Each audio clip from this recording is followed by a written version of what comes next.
Afternoon. Yeah, I still sound a little bit like I have COVID, which I do. And I know you're not, how would you say, tuning in to get an update on my COVID, but I think the thing, as I try to do, besides bringing good animal stories, yada, yada, yada, I also, there's other things that happen in life that, in essence, could help with anything that you need to know. And this is a health issue. I came down with COVID because my wife came down with COVID. We've been not having any COVID problems for like 3 years. We did everything we could to make sure we didn't. This kind of stuck up on us, and I hate to say, and this is kind of why I want to say this to you, COVID is bouncing back more than what a lot of people are saying. Now, I don't mean they're not telling the truth. It's just, I think a lot of folks just say, oh man, that's 2020-ish. We don't have to worry about that anymore. Well, unfortunately, it's back again. And even though I had 4 shots over the time in my past, I got it. Now, what I did today, I talked to my doctor yesterday, this Paxlovid, which you've probably heard of. It's a medication by Pfizer that you take up to 5 days after you come down with COVID. So in other words, day 1, 2, 3, 4, 5, if you get a prescription, you start taking it. Well, today was day 5, and I could just tell I wasn't bouncing back or feeling better. And I'm older, so no one wants to admit they're older, but a little higher risk than we were when we were 21. So, bottom line, be very careful. And, it's hard to say go out and get a shot. I just don't even know what to say, because the variants keep changing, and you might get a shot for here. They might have some left over from something else. You don't really know, so you can't really feel like, yes, I'm going to be protected. So what you do, and I was like, I don't believe this. We wore a mask today. We had to go to Publix, pick up a prescription. We had to then go to yeah, where'd we go? Yeah, I know, my brain is a little, I had to go, I shouldn't even tell you this. But in Florida, boy, I don't know if I should tell you this. They have medical marijuana. Now, when you say medical marijuana, it isn't where it's made medically. It just allows, in the state of Florida, that if you're, have a reason, a health reason of why you should receive, in essence, a card that's a medical marijuana card. And it just allows you, within reason, within a doctor's advice. They can't really prescribe, because it's a little nebulous as to what's right for me, what's right for you. So they don't really even prescribe it. But I've had my whole life terrible sleeping problems. Now, never thought of medical marijuana, but I'd gotten a call about over a year ago, and they said, hey, do you have any problems? I said, yeah, I have problems. So they said, well, what type of problems? I said, well, really, a little bit of pain here and there because of my age, but moreover, something I've had my whole life is terrible sleeping. Some nights okay, some nights not okay, too many nights not okay. So I take, and a lot of people think, oh, you're going to be sitting here smoking or vaping or eating chocolate laced with marijuana. No. And they have all different formulas. And the formulas have it where you kind of say, well, what problem do you have? Your doctor certainly felt that you were a candidate for medical marijuana. So what I take is what they call 5-to-1, and the name is indica, indica. And what it is made up of, now, it's 1 part THC, 5 parts CBN, not CBD. CBN is converted CBD, and what it has a phenomenally action is you sleep. And I don't have it where you say, I sleep, I never wake up, or I sleep and I'm groggy. No, I just get a good night's sleep. And that's all I've ever wanted in my life. Because people say, oh, you've taken medication for a while. I said, yeah, it's all just to get a good night's sleep. Now, in the marijuana arena, THC, as you probably know, that is what can make you high. So, you going in and if you want, you have a choice. If you want to get a high THC product, you can. That's up to you. But I get this indica, and I sleep like a baby. So anyway, back to what's important here today. I just wanted to give you some updates on that because I know I've been doing my live, and thank goodness I was able to get back on the air today. I didn't think I was going to be able to. But, I like to update with real life situations because, sometimes too many things on YouTube aren't real life situations. So anyway, take that for what you will.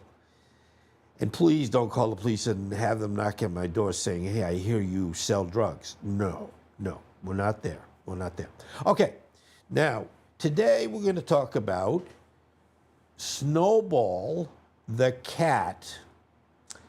Now, she is considered a feline detective. She helped solve a murder in 1994. Now, you're going to see what's tough about some of the going back in history and getting good pictures of things. You're going to see some different representations of Snowball. And I did 3 different sources saying, okay, Snowball the Cat Detective. And it's not that they kind of went, what? We don't know what you're talking about. But what was interesting, all the pictures were different. And I don't mean I use Leonardo AI, and these are not sponsored. So vidIQ, GPT-4, 4040, whatever you want to say it. And everyone gave me different pictures, and vidIQ gives you 3 thumbnails, and they're all different. So you're going to see them different. But I didn't just say, well, I need filler, so I'm just going to get any cat. No, these were Snowball the Cat. And who knows why it looks a little bit different, but it does. So let's move on here. Okay, there is one of the pictures. That was a vidIQ related to Snowball. She was an unassuming cat named Snowball who became an unlikely hero in a landmark murder case in Canada. This case marked the first time in history that animal DNA was used to solve a crime. Yeah, I do have a real, the after effects of stuffy nose and all that stuff.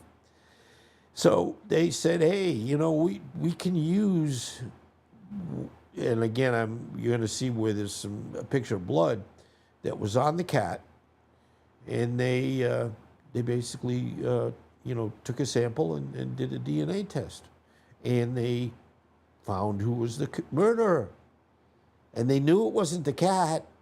So they see a cat with a blob of of blood. They said, "Oh my God, Big John." I don't know who got killed, but Big John was killed by Snowball.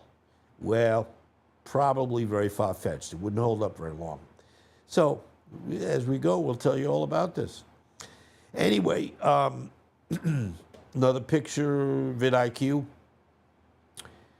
The crime. The story begins on, Prince Edward Island. You know, I don't preview what I put on my teleprompter sometimes, which I really should. I get it. I'm old and I cut corners sometimes. But I went to Prince, I'm 74, almost 75. And I keep the lady, can't think of her name, from The Shining. She just died at 75. So you see these deaths and you kind of go, oh my God, I'm close to that age. And not that you want anybody to have a problem that caused them to get into a death situation. But on the other hand, you want to feel like maybe I'm going to live a little longer than 75. So anyway, let's hope.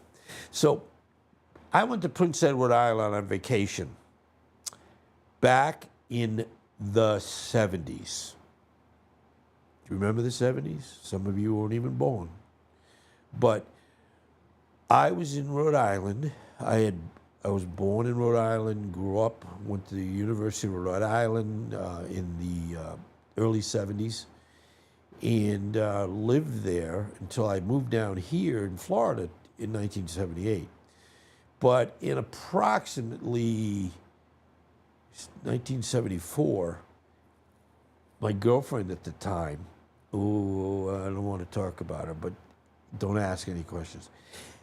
We went to Prince Edward Island, and where you go up through you go from Rhode Island, Massachusetts, into Maine, and then you go up to Nova Scotia. And you typically have to take a ferry to get over to Nova Scotia. And Prince Edward Island is right above where you look at Nova Scotia. It's right up here. And at the time, back then, they didn't have any bridges. You had to take a ferry to get over there. Now, again, I tell side stories. If back then there was a movie, and I'm sure you've heard of it by the name of oh my God, it'll come back to me.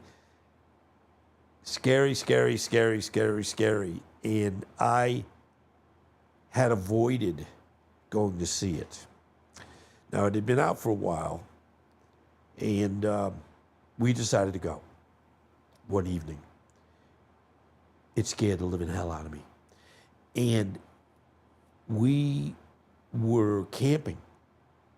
So during the day, with the sun out, I was okay. But at night, especially if you had to get up to go to the bathroom, I'd be like, oh no, somebody's going to come and take me. So anyway, hopefully by the time, in fact, my wife said, you're a little spacey today. And I said, well, yeah, probably with all this medication. No, anyway, it'll come to me in a little bit. But it's a neat island. It's not very large. And we enjoyed it there. We spent about 3-4 days. And, it was pretty cool. So anyway, on Prince Edward Island, where a woman named Shirley Dugai went missing. Her body was discovered in a shallow grave showing signs of a violent struggle. The main suspect in the case was her estranged husband. Oh, that's unusual. His name was Douglas Beamish. That's with a name like Beamish, you're in trouble. So anyway, and these murders and why you do things. Hey, I've had my divorces and here and there throughout my life. And again, don't worry, I won't go too far into that. But the, there's a lot of people that basically do these things, and it's like, I never felt, even though you might say, I'm really uncomfortable with my ex-wife, or she's a jerk, or I'm a jerk. Why ruin your whole life? But anyway, however, the evidence against him was circumstantial at best. And we watch the crime dramas every day, and a lot of times you go, oh, that person's guilty. And they go, well, yeah, maybe, but it's circumstantial. It can be explained away. We're watching on Apple TV. It's called Presumed Innocent. And I won't even tell you anything about it. But it's all based on something happening, and the cheating husband is very, how would you say, looks like he's guilty. I mean, it's just like one thing right after the other. And you're like, wow, yeah, he must be guilty.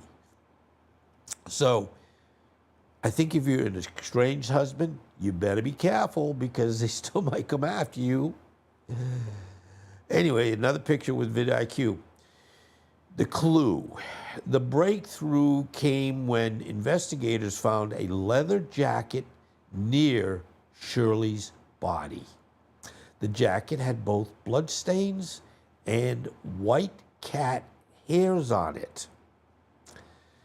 And you will see some of the pictures. In fact, the thumbnail has an actual white cat that shows, a blood stain. So I think this kind of makes it where probably, even though all these pictures have different colored cats, that we're probably going to be able to say it was a white cat. The blood was identified as Shirley's, but the cat's hairs provided an unexpected lead. So Snowball, Douglas Bemis's parents owned a white cat named Snowball.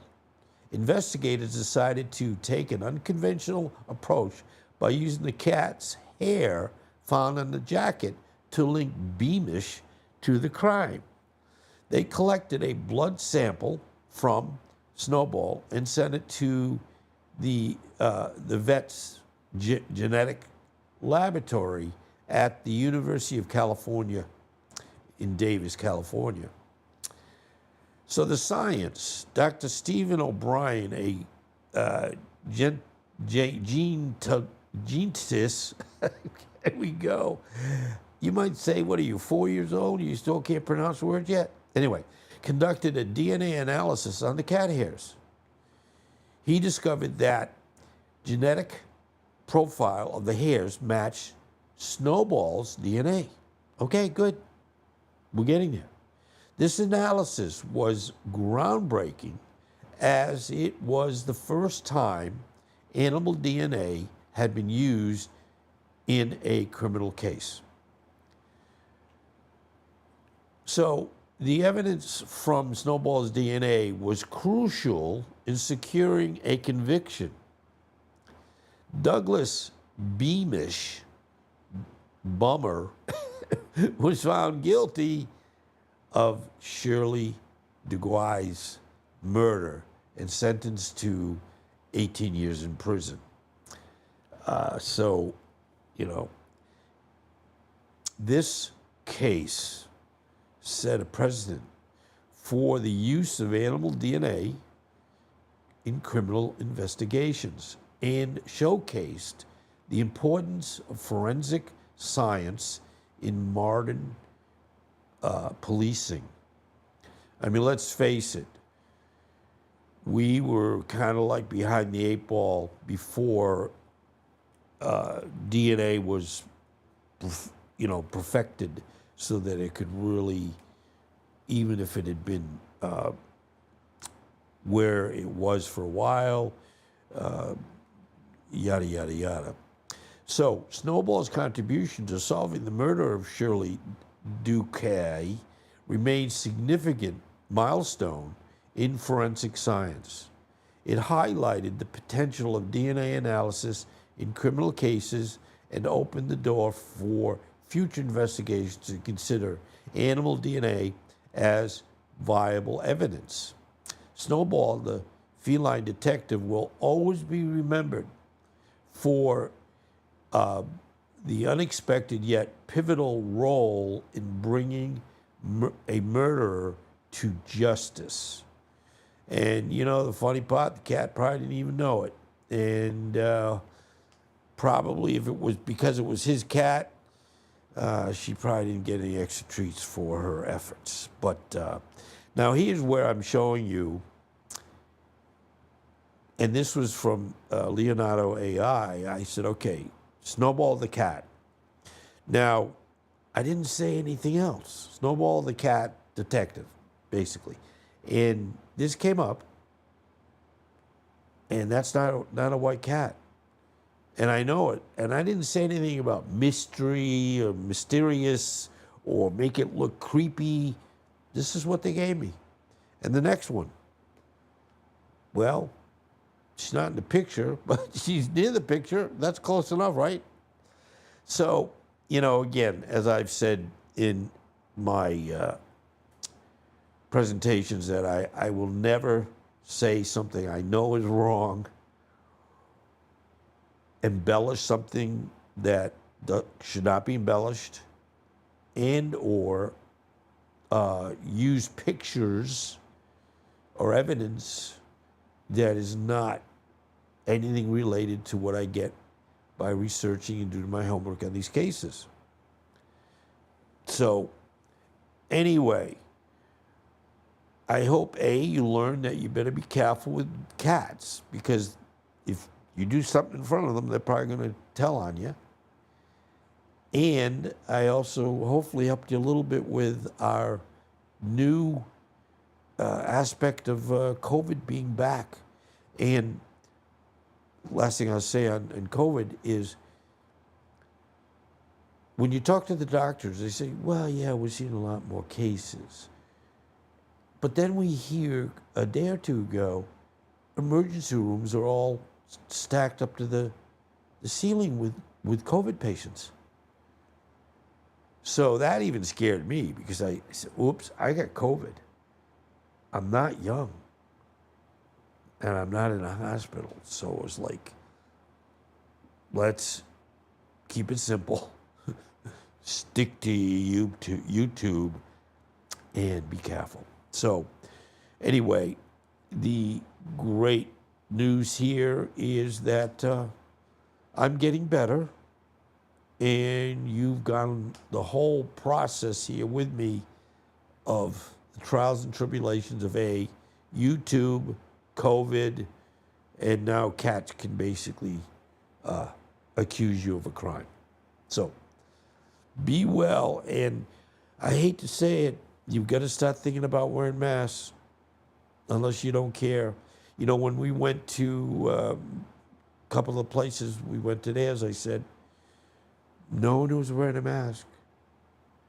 And you say to them, hey, you know, there's a lot more COVID now again.